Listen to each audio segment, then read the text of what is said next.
Political analysis is an art, not a science, despite all those polls predicting the Senate outcome right down to the decimal point. But is the art now becoming an anachronism?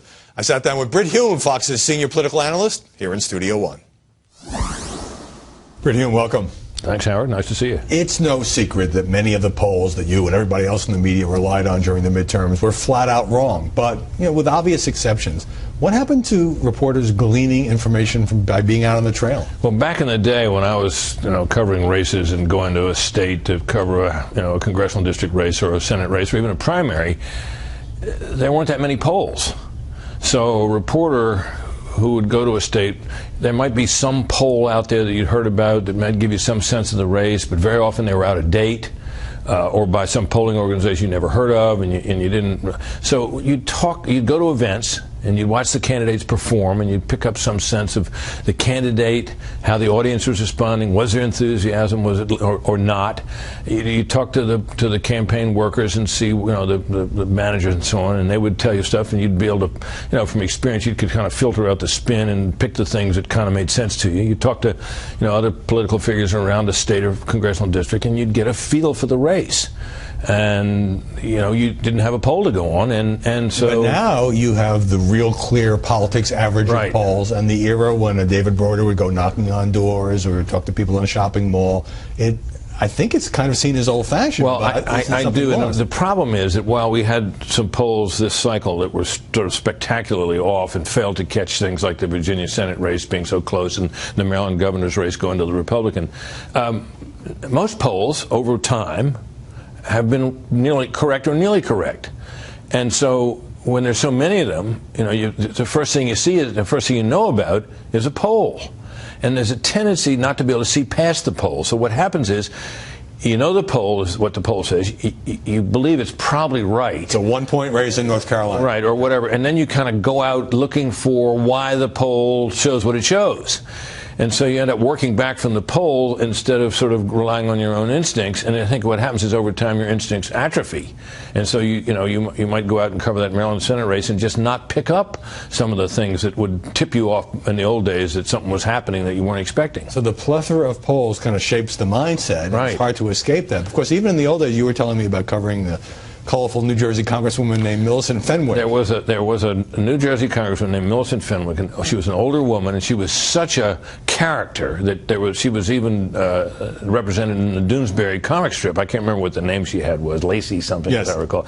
She was a total character, and she was kind of popular because she was such a colorful figure. And the early polling in the race, such as it was, had her way ahead in the Senate race. She was a House member.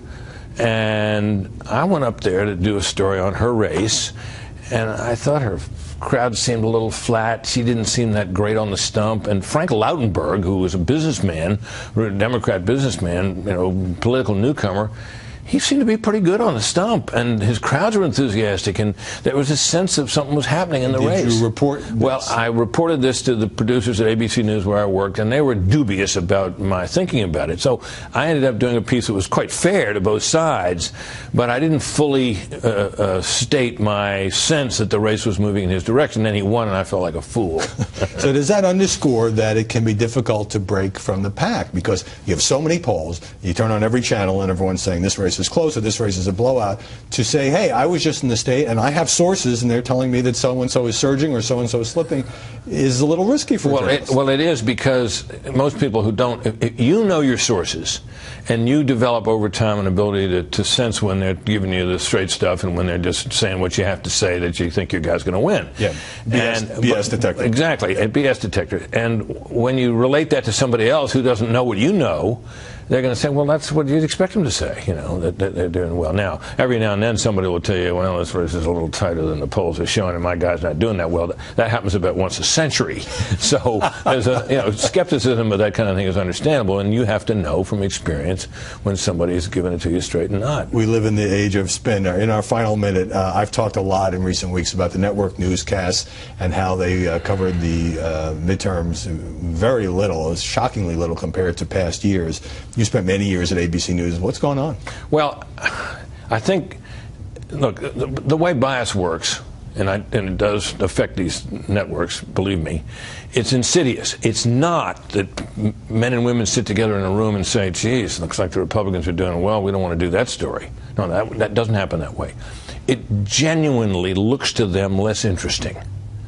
And therefore they think it's less interesting to the audience? Well, they just tend not to emphasize it. They just don't think the story doesn't hit them in the same way. And that's why the solution to bias begins with the recognition of bias. If you know every day that you go to work and you'd rather see one side win than the other, and that's in your mind, it's not that hard to screen that out and make neutral calls. So you feel like if 2014 was shaping up to be a big Democratic year, that the network newscast would have mustered more enthusiasm for the coverage? I think so. I think inevitably that would have been the case. No question about it in my mind.